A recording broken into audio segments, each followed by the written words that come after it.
Bonjour à tous, bienvenue à Deux Fiscalistes et un podcast. Je me présente, professeur Reggie, avec nul autre que... Simplement Jay, ou Jerry. Simplement Jerry.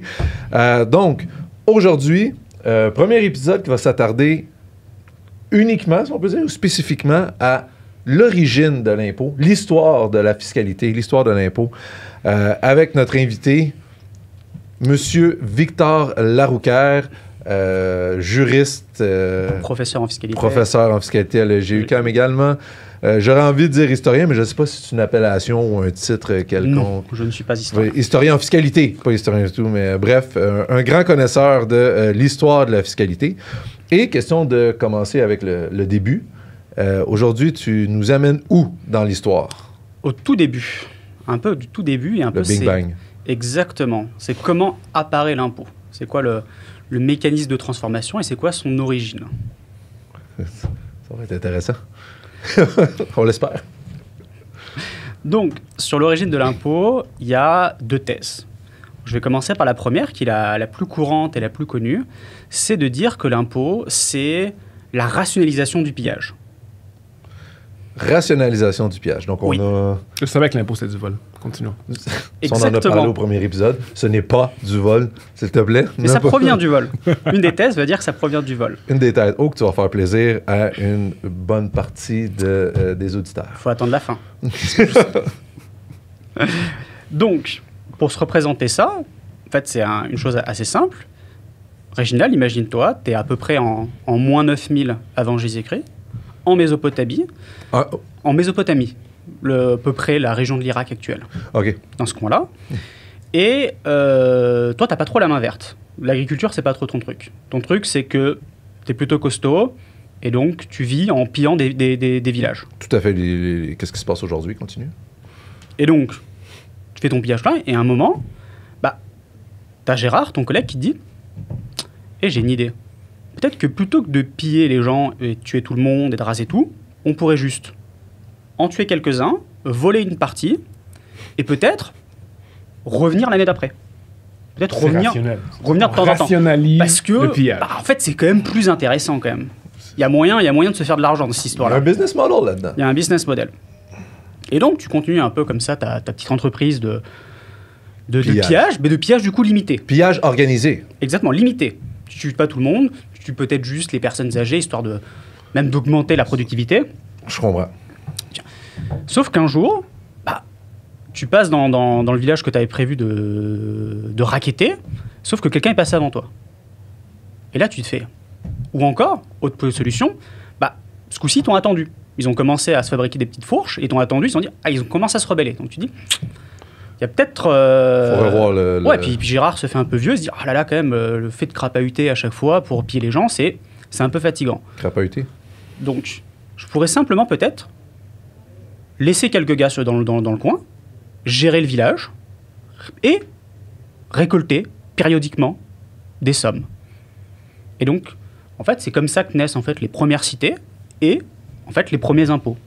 Donc, en fait, selon cette thèse-là, en fait, l'impôt, il est un peu consubstantiel de l'État. Qu'est-ce qui étudie tout ça? Parce que là, tu me parles de tout ça. On s'entend, il y a 9-10 000 ans. Y a-t-il une histoire, y a-t-il une science quelconque qui étudie ça? Sur quoi peux-tu te baser pour affirmer dire ça? tout ça? Deux choses. D'une part, en fait, on trouve des premières traces d'impôts. En fait, premières traces via des différents petits, des sortes de petites tablettes. On voit qu'il y avait des registres, donc on sait que l'impôt, c'est assez ancien, c'est même préhistorique, l'impôt. On a d'abord imposé avant même d'écrire. Comment est-ce possible? Parce que j'ai comme l'impression que tu me dis que la charrue est avant les bœufs ici. C'est comment est-ce que je peux commencer à prélever de l'impôt avant même de savoir écrire, avant même de pouvoir dire que c'est de l'impôt? En fait, un registre, imaginons qu'on a chacun un registre, c'est un peu comme une sorte de sceau. En fait, on a chacun son sceau qui permet de tenir un registre des gens. Personne, tu n'as pas besoin d'avoir une écriture en fait, pour compter les gens. OK. Donc, si on caricature un peu, je suis sur mon cheval, j'arrive dans le village que je suis censé piller, ils ont préparé un seau, le seau est rempli d'or, je suis content, je peux partir dans un autre village. Ça, c'est le pillage, ouais. Ça, c'est la première thèse. C'est la première thèse.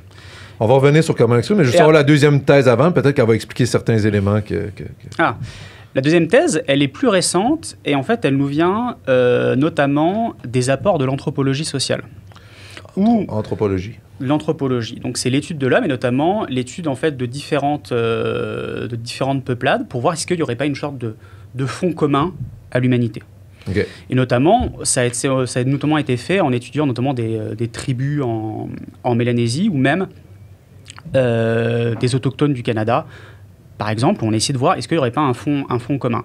Et en fait, on s'est rendu compte que les hommes anciens, et parce que les hommes actuellement externes, tout le monde n'a pas un raisonnement économique. Tout le monde ne pense pas forcément à maximiser son profit et ne pense pas en fait, de manière très de dire je vais faire le truc le plus rationnel. Il y a des gens qui ont leur propre système de pensée et notamment, il y a beaucoup de sociétés qui fonctionnent avec un système de dons. Et donc, c'est là qu'est apparue la thèse que peut-être que l'impôt, en fait, ça serait la transformation en fait, d'un don et en fait, de rites sacrificiels après en prélèvement pour la personne publique. Faut qu'en gros, deux origines potentielles, Qui soit sont- des voleurs ou soit la religion. Exactement. Si on veut simplifier ça au maximum. Exactement, ouais. Mais les deux, en fait, sont pas exclusives l'une de l'autre. J'ai même envie de dire, en fait, l'impôt, c'est même en fait les deux à la fois. L'impôt tel qu'on le comprend aujourd'hui, justement, ça va être la fusion à la fois de cet aspect en fait de rite sacrificiel et cet aspect du pillage. Est-ce que tu as une question? Sinon, moi, j'en ai une, Jay. Est-ce qu'il y a quelque chose qui me... Tu me laisses aller? Non, je suis toujours passé sur le fait qu'à la base, les États, c'est des bandes de criminels. C'est un peu ce qui ressort. C'est un peu ce qui ressort. Faut faire attention. Faut faire attention. Au départ, avant d'avoir des États formellement... On parle de 9-10 000 avant établis. Jésus. Exactement. Avant Jesus. Ça. Revenons en arrière, c'est tout. C'est ça, revenons en arrière. Fait que là, Oui. il n'y avait pas d'écriture et tout. Fait que, comment ils émettaient des T4 en fumée? Qu'est-ce qu'ils faisaient? Non, alors, souvent, il y avait des formes d'imposition qui étaient beaucoup plus simples. Donc, souvent, les premières formes d'imposition, ça va être l'impôt foncier et l'impôt de capitation. Capitation, ça ressemble à décapitation. On est-tu... Eh bien, c'est pas très loin, parce que c'est la même chose. C'est la capitation, c'est la tête. Donc, c'est un impôt par tête. Donc, un impôt de capitation, c'est pas compliqué. Tout le monde va payer, en fait, la même somme. Ou, parfois, dans certaines civilisations, il y avait des subtilités en fonction du type de personne. Fait qu'exemple, les premières planifications fiscales pouvaient se résumer à mettre un condom. Alors, il n'y a pas trop de condom à l'époque. de l'abstention. Après, la plupart du temps, c'était plus les adultes qui étaient imposés. Oui, mais on était adulte à 14 ans. À ce moment-là, Oui, mais à 14 l'espérance ans, de vie était de 25-30 Oui, mais à 14 ans, ans. ah, il il peut- des revenus. mais à 14 ans, il peut générer un revenu, donc ça va. Ça compense. C'est possible. OK, non, fait que sur une base plus sérieuse, OK, fait que c'est en fonction des têtes de pipe, comme on dit, OK, intéressant. Fait que dans le fond, plus gros était le village, plus d'impôts il y avait. Fait que dans le fond, l'impôt servait en une forme de protection. Exactement. Il y a un peu cet aspect-là. Et d'ailleurs, quand on regarde un peu les idéologies fiscales, donc un peu les discours qu'on fait aujourd'hui sur la fiscalité, souvent, il y a un peu ce rapport-là avec la fiscalité. Il y a souvent le rapport un peu amour et haine. Les gens qui vont dire « Ah, l'impôt, comme toi, genre, c'est du vol ». C'est pas ce que je pense. C'est du vol. juste- Ou sinon, C'était une inférence par rapport à ce que j'ai sinon, entendu. sinon, quand tu vas critiquer l'impôt, tu vas dire j'ai pas mon compte dans l'impôt. C'est-à-dire, je paye mon impôt, mais j'ai pas l'impression que je reçois autant. Et donc, effectivement, dans un peu cette origine un peu liée au pillage, il va y avoir en fait tout le moment un peu de contractualisation de l'impôt. D'où l'aspect qu'il y a un auteur que j'aime beaucoup qui parle de ça, qui va te dire que l'impôt, c'est une technique libérale. Quel auteur? On aime donner les références ici. Gabriel, On avance des éléments, mais on va également fournir des références aux gens qui vont pouvoir aller lire... Gabriel Ardan. Gabriel Ardan, qui est un historien de l'impôt, probablement le plus connu, et donc qui avance cette thèse, en fait, justement, de l'impôt de technique libérale. Parce que, certes, l'origine, on peut se focaliser sur l'origine, dire, l'origine, effectivement, c'est le vol ou le pillage, mais on peut essayer aussi de dire, du coup, c'est quand même une forme de prélèvement qui met fin au pillage, qui est beaucoup plus douce.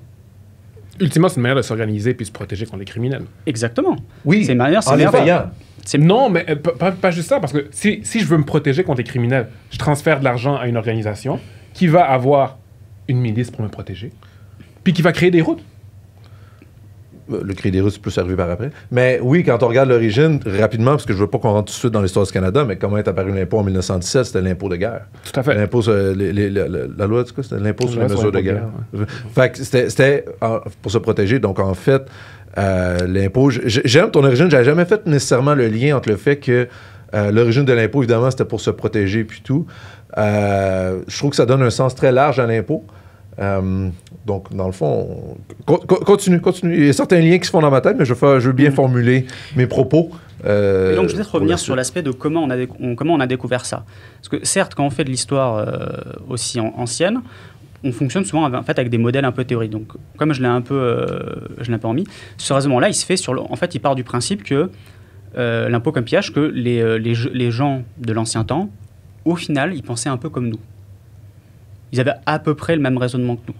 Et ce qui nous permet également d'appuyer ça, c'est que postérieurement à moins 9000, à des époques où on avait l'écriture, on a vu que à des époques différentes et des civilisations différentes, les gens avaient eu ce raisonnement-là. Et notamment, les deux exemples souvent qu'on cite, le premier, ça va être lors en fait, de la conquête arabe au 7e siècle, où il y a la question justement de la gestion des nouveaux territoires, et notamment de la gestion de l'Irak. Et donc, à ce moment-là, c'est retranscrit dans ce qu'on appelle le livre de l'impôt foncier d'Abou Youssouf, qui retranscrit les propos du calife Omar, et où, en fait, à la base, à cette époque-là, la base, c'est encore le pillage. On prend un nouveau territoire, on pille. Et le calife Omar fait ce raisonnement-là, de dire, on pourrait peut-être laisser les gens en possession de leurs terres, laisser les gens, pas leur confisquer leurs biens, leur laisser leurs biens, mais les imposer. Et également, autre époque, on a également eu ça à l'époque de la conquête mongole, au XIIIe siècle. Où là également, on a un texte où, quand ils font la conquête du Gansu, donc le nord-ouest de la Chine, il y a retranscrit un peu une discussion entre les généraux de Genghis Khan, où ils se disent qu'est-ce qu'on va faire des Chinois ? Ça, on va rentrer plus tard, parce que là, on est déjà rendu au 17e puis 13e siècle, mais j'aimerais qu'on y aille. Oui, je comprends, mais j'aimerais qu'on, pour l'instant, on reste dans la préhistoire, appelons-la comme ça, parce que je sais qu'il y a énormément de choses à dire sur l'époque féodale, etc., et même qu'on arrive avec la Nouvelle-France et le Canada. Donc, là, on est à moins 9000. Avec le temps, il y a toujours chose qui s'en vient par la suite, là, avant qu'on arrive à la Grèce antique, parce qu'on sait que le temps des Romains, etc., la Grèce antique, il y avait aussi de l'imposition. Oui. Fait que là, on y allait. Fait que c'était système d'impôt par tête de pipe, système d'impôt par impôt foncier, qui est encore présent aujourd'hui. On voit qu'il y a eu beaucoup d'évolutions dans les 10 000 dernières années. Et finalement, religion et pillage. Oui. Je trouve ça intéressant le concept parce que quand on regarde dans l'histoire, il y a quand même...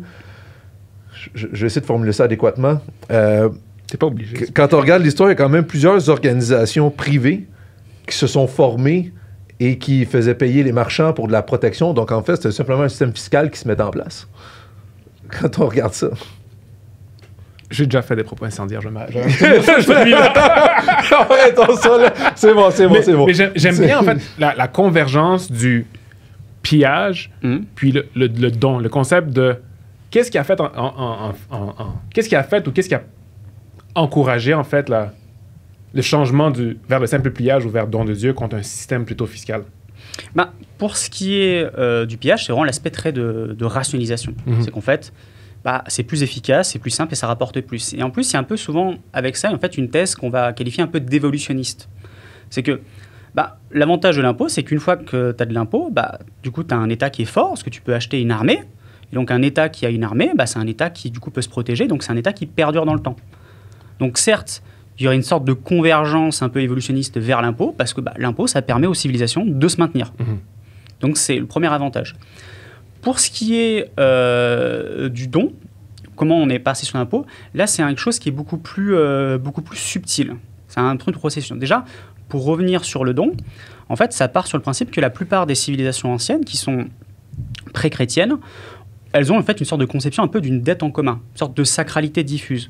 Autant nous, aujourd'hui, la manière dont on conçoit un peu la religion, c'est que la sacralité, elle est dans certains lieux précis. Et la sacralité, ça va être ce qui va être surnaturel. Chez les peuples anciens, la sacralité, elle est diffuse, c'est un peu tout. Dieu est partout. Dieu est partout et Dieu est tout le temps là. Dieu arrive à chaque moment de la vie. Je dis Dieu, c'est plutôt les dieux. Et donc, il y a souvent ce concept, en fait, de dette au Dieu.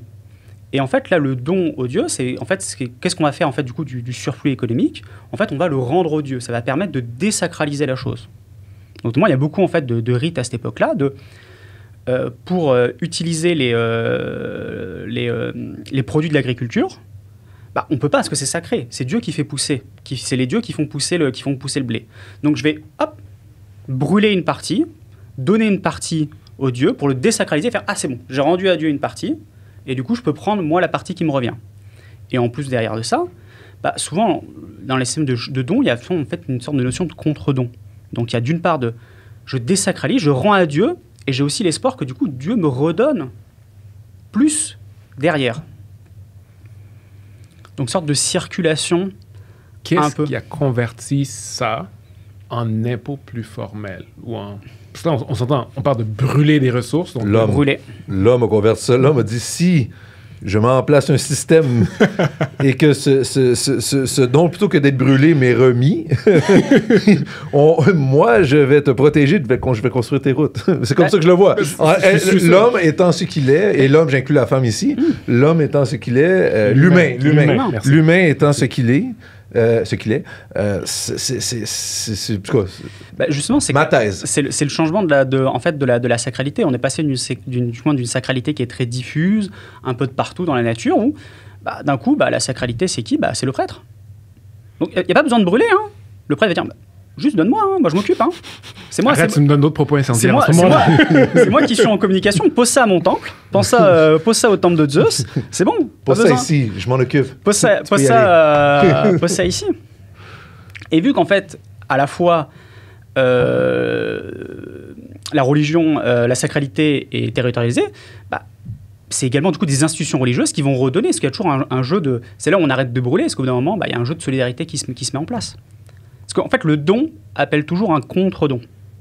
C'est en fait, pour revenir sur un peu la question de l'anthropologie du don, on a souvent en fait une image un peu très juridique du don.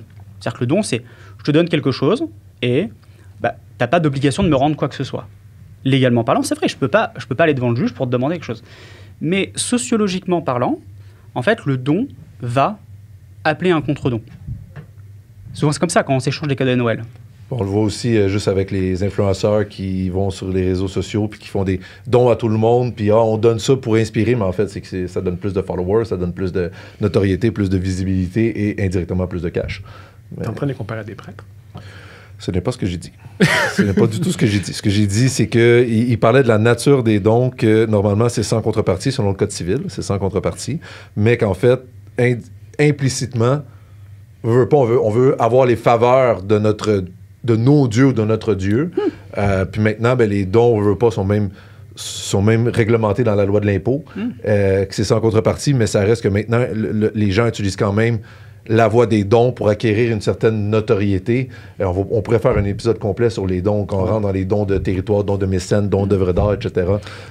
On est 5000 avant Jésus-Christ, on n'est pas encore dans le code. Oui, non, ça c'est aujourd'hui, mais ce que je veux dire, c'est que dans ce temps-là, la spiritualité, si je donne mon meilleur blé à mon être spirituel supérieur, il devrait me favoriser dans ma culture, etc., m'amener les meilleurs mammouths, etc. Là. Donc, c'est pas pour rien qu'on sacrifiait des gens aussi dans ce temps-là. C'est pas... Toutes les sociétés ne sacrifiaient pas des gens. Mais oui, c'est un peu l'idée de sacrifier quelque chose. Mais justement, pourquoi après on arrive à une chose qui est beaucoup plus formalisée avec l'impôt? Il y a aussi en fait l'accroissement. En fait. C'est qu'un système de dons dans lequel on va avoir en fait une obligation morale, en fait, ça marche pour des petits groupes. Mais à mesure que les groupes grandissent et se diversifient, en fait, ce lien un peu de solidarité, en fait, s'atténue un peu. Et donc là, il faut passer à quelque chose qui est beaucoup plus formel. Et donc, d'une obligation, on va dire, qui était purement morale, devient une obligation qui devient un peu sociale. C'est-à-dire que c'est plus ton fort intérieur. Si tu ne fais pas un don, on va te faire... Gérard, il va falloir faire un don. On ne peut pas te contraindre à le faire, mais c'est un peu la honte si tu ne fais pas de don. Et puis, petit à petit, ça devient de... Bon, en fait, Gérard, tu vas faire un don. tu vas donner. Et d'ailleurs, on a souvent ça dans le vocabulaire. Dans le vocabulaire ancien de la fiscalité, on va avoir la notion d'aide. C'est-à-dire Là, bien sûr, je vais vraiment en avant, mais par exemple, au Moyen-Âge, le roi demande des aides. C'est un impôt, hein, et les gens n'ont pas le choix de répondre à l'aide, mais le vocabulaire est resté là-dedans, le vocabulaire d'aide au roi. Un impôt de capitation volontaire si tu veux pas faire partie de la décapitation.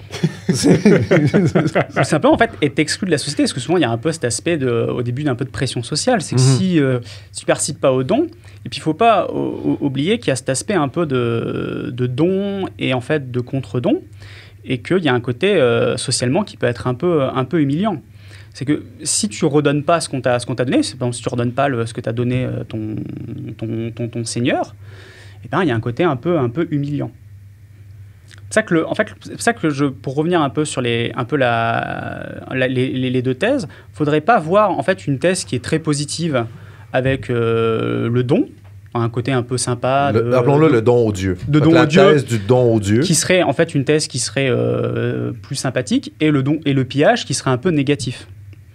Parce que les dons, en fait, ils peuvent être soit, je sais des termes un peu barbares, ils peuvent soit être agonistiques, soit non agonistiques. Ça veut dire qu'ils peuvent soit être conflictuels ou pas conflictuels. C'est que, et c'est là, en fait, en droit plus social, on va utiliser deux termes. On va utiliser le terme de kula et de potlatch, qui sont liés, en fait, à des pratiques de certaines peuplades. Donc, le potlatch, ça va être le don humiliant. Des fois, le don va partir là-dedans. C'est-à-dire, je vais te donner plus que ce que tu peux me redonner derrière. Et du coup, tu vas être en dette envers moi. Et ça va me permettre de consolider mon pouvoir.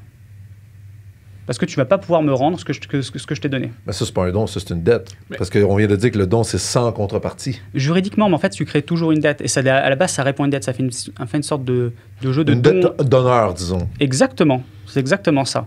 Attends. Coulage, je donne plus que... Coula. Non, potlatch. Potlatch. Je donne plus que ce que tu peux me redonner. Exactement. Donc, tu as une dette morale envers moi. Exactement. Et donc, ça permet de gagner du pouvoir politique. Contextualisons ça un peu. On était à spiritualité diffuse. Oui. Concentration de la spiritualité vers certains représentants. Oui. Parallèlement, qui va devenir, par exemple, le seigneur. Mm-hmm. Le seigneur. Seigneur qui, ultimement, va représenter le Dieu. Exactement. Ou en tout cas, le représentant. Ou représentant du roi qui, lui, ultimement, est représentant de Dieu. Mm-hmm. Puis tu as parallèlement le pillage. Oui. Qui se transforme ensuite en une espèce de pillage organisé. Exactement. Où est-ce que se situent les concepts de potlatch? Potlatch? Dans ça. En fait, c'est la variation du don, en fait. Mon point, c'est que autant dans le pillage, on voit que c'est un rapport de domination. Mon point, c'était de dire que le don aussi, dans sa transformation sur l'impôt, peut être également un rapport de domination, dans la mesure où on donne plus qu'on peut rendre. Il n'y a pas une version positive et une version négative. C'était ça mon point. Mais le potlatch, c'est que tu donnes plus qu'est-ce que l'autre. C'est quoi le kula? Le kula, c'est l'inverse, c'est que tu vas donner en fait une somme qui va être équivalente. Et donc, en fait, c'est juste en fait un jeu de circulation. Dans le fond. C'est équivalent ou supérieur, mais tu ne donnes jamais moins.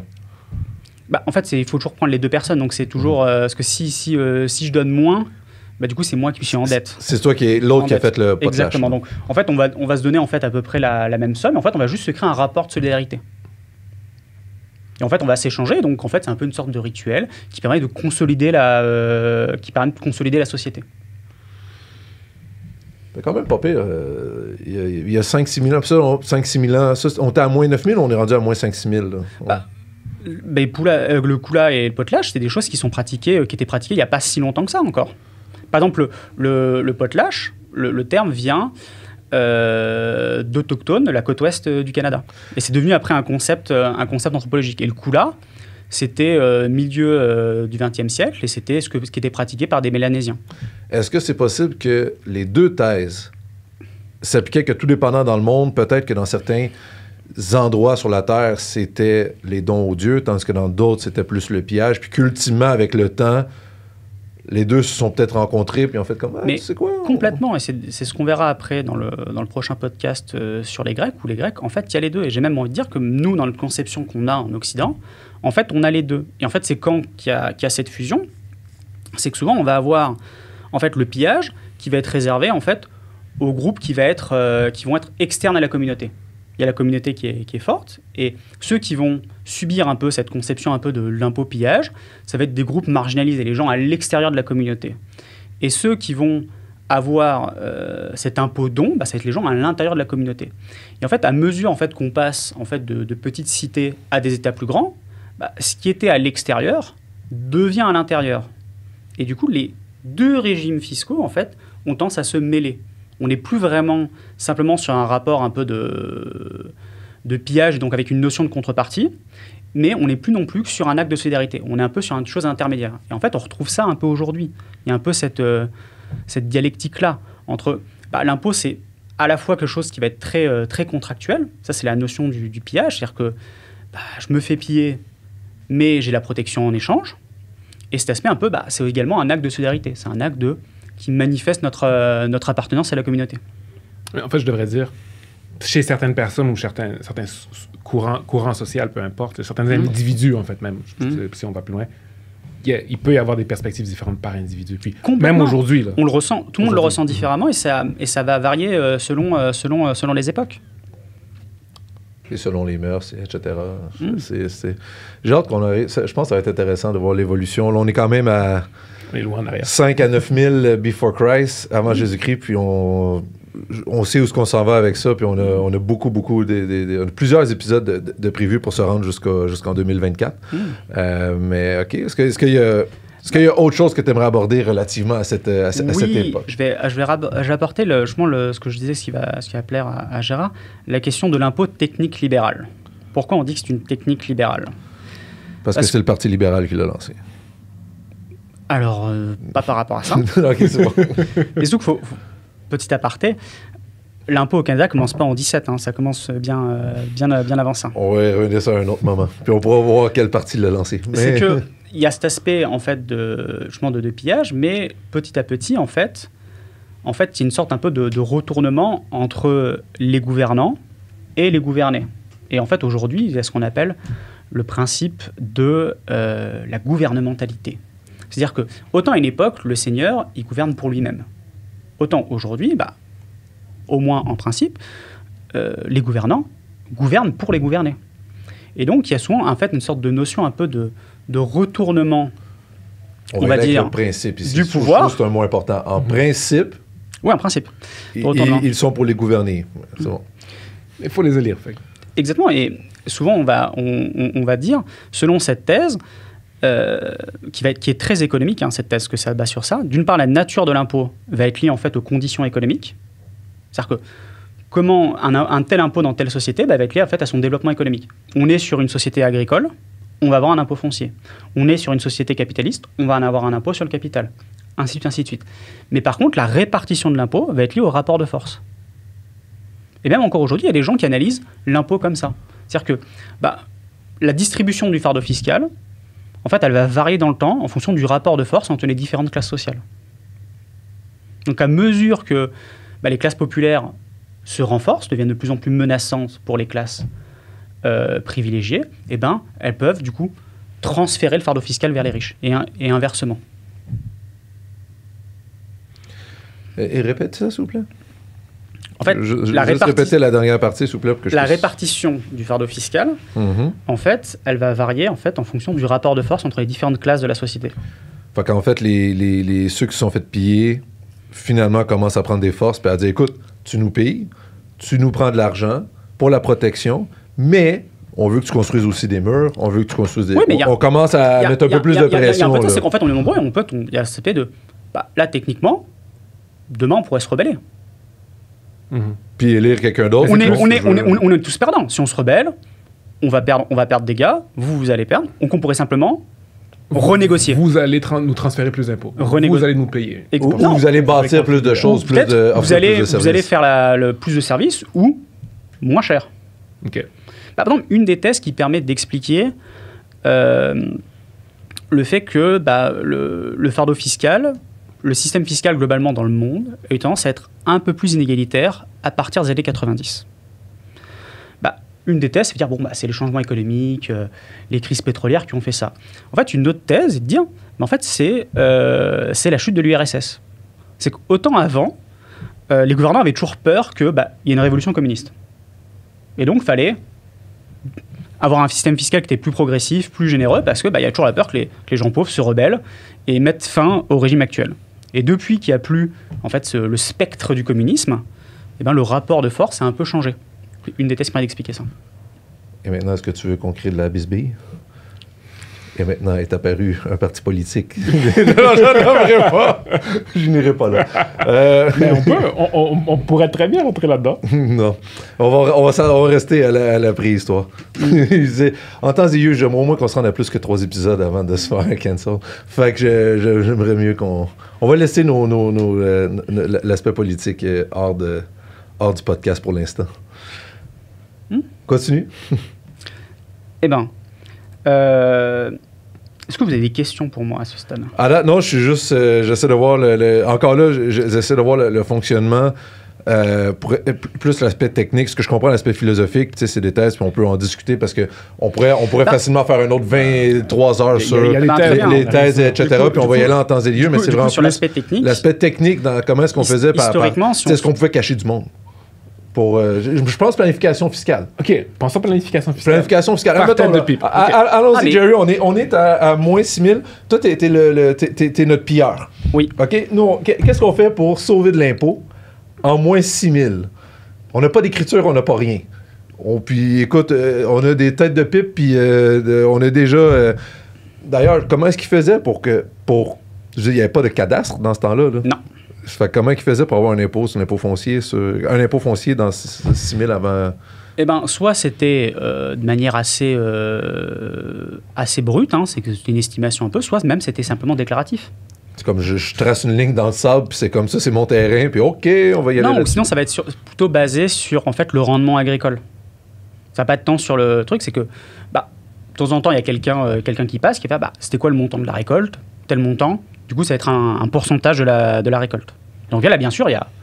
du coup, je cache une partie de la récolte. Mais non, ça, c'est à nous de trouver les planifications fiscales. Toi, tu es là pour les... OK, fait comment est-ce qu'on planifie ça? Le client vient... La seule planification à cette époque-là que je vois, c'est organisons-nous pour pouvoir les repousser puis avoir un rapport de force physique plus que... non, on va pas autre que la rébellion qui va nécessiter des morts. Allons juste avec planification fiscale. Disons, moi, ce que je ferais, cacher la récolte, ça, c'est carrément de la fraude. Fait qu'on va essayer d'appliquer des moyens qui ne sont pas frauduleux. Est-ce que je regarderais, ce serait quoi l'impôt sur le rendement de l'agriculture versus les têtes de pipe? Puis, évidemment, c'est sûr qu'il faut qu'il me laisse un minimum pour que je puisse élever mes enfants pour avoir des meilleures récoltes. Fait que peut-être que je ferais... Si tu veux reporter l'impôt, il faudrait que tu fasses plus d'enfants. Il faudrait que tu fasses plus d'enfants et qu'à un certain moment, à un certain âge, tu dis à tes enfants de se pousser à avoir leur propre récolte pour pas que tu augmentes ton nombre de têtes de pipe et que tu aies toujours une justification pour dire que tu as besoin de plus de récoltes parce que tu as un jeune enfant à la maison. Mais t'as un criminel devant toi ou t'as un pilleur. Non, un pilleur, on s'entend. Un pilleur qui a quand même certaines règles de pillage et qu'il est là pour faire de l'argent. C'est plus du tribut dans ce cas-là. On est rendu à du tribut. C'est plus du tribut. Okay, on est rendu à fait que moi, ce serait la planification fiscale on top of my head, là, que je pense là, que j'aurais. C'est pas la planification fiscale plus qu'une demande de réduction du taux d'imposition. Le taux d'imposition est fixe. Établissons qu'il y a des règles fixes, que c'est exemple 3 paquets de maïs ou je sais pas trop quoi, 3 épis de maïs, il faut que tu m'en donnes 1 sur 3. Fait que, sauf si, évidemment, tu as 3 enfants à la maison, là, tu peux garder les 3 sur 3 parce que sinon, tu peux même pas subvenir aux besoins. Tu présumes qu'il y a une règle fiscale que parce que j'ai des enfants, je peux payer moins d'impôts. C'est parce que sinon, je ferais pas d'enfants. Je veux dire, c'est parce que sinon, je suis pilleur, l'autre fait pas d'enfants, fait qu'il y a personne pour reprendre. Faut pas que tu oublies que les condos à l'époque, c'était pas très répandu. Donc, est-ce que c'est ta décision de ne pas faire d'enfants? Abstinence. Fait que, si je sais que j'ai à lui donner ça, je vais juste. Si j'ai plus d'enfants, il n'y a plus personne d'autre pour reprendre ma culture et donc tu n'as plus d'argent. C'est ou pas que c'est lui, là. Nous, on trouve la planification, c'est à lui de nous empêcher. Là. Non, mais... Toi, en tant que pilleur, t'en penses quoi de ce que... Est-ce que tu me laisserais une partie de ma récolte si j'ai plus d'enfants? Non, parce qu'il n'y a pas cette pensée-là à ce moment-là. Mais par contre, il y a peu d'impôts à cette époque-là. Et surtout, il y a peu d'impôts différents. Autant aujourd'hui, il y a à peu près toutes les sphères économiques qui vont être couvertes par l'impôt. À cette époque-là, c'est pas le cas. Il y a juste quelques impositions, surtout dans les sociétés très anciennes. Donc, il y a toujours moyen d'aller vers une activité qui n'est pas imposée. C'est-à-dire dans les sociétés qui imposaient l'activité foncière, deviens artisan. Et tu seras pas imposé, tu pourras te faire ton beurre. Oui, OK. C'est une autre option. Donc, aller à l'extérieur de l'assiette fiscale. Oui. avoir un revenu exonéré. Là. Exact. C'est toujours d'actualité, chercher un revenu qui n'est pas exonéré. Les gains fortuits. Et ça a souvent été un problème. Donc là, je vais un peu en avant. Par exemple, c'était à une époque un gros problème à Rome, où en fait, il y avait une sorte de surimposition foncière. Et du coup, les agriculteurs partaient. Ça, on va y revenir à Et du Rome, coup, il y avait un problème en fait, d'approvisionnement en fait, de blé, parce que les gens allaient à la ville, parce que ça vaut plus la peine. Du coup, on va à la ville essayer de trouver un boulot, parce qu'on est trop imposé dans les campagnes. Parfait. Écoute, très intéressant. On va finir la préhistoire sur ça, je pense. Ouais, est-ce que tu voudrais me dire autre chose sur cette époque-là? Où on est rendu à la Grèce antique?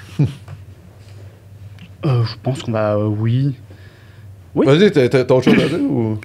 Je vais conclure sur l'aspect technique libéral, parce que j'y tiens. Vas-y. C'est que effectivement, du coup, l'impôt, en fait, souvent, selon cette thèse, en fait, va être un moteur du libéralisme. Et du libéralisme tant politique qu'économique. Qu'est-ce que tu veux dire par libéralisme? Ça vaut la peine, parce qu'on ne parle pas du parti politique ici. On C'est parle ça. du courant de pensée politique. Et donc, à ça va la permettre de mais- contribuer tant à des libertés économiques, donc des libertés d'agir dans le monde économique, que des libertés politiques. Donc, pourquoi liberté économique?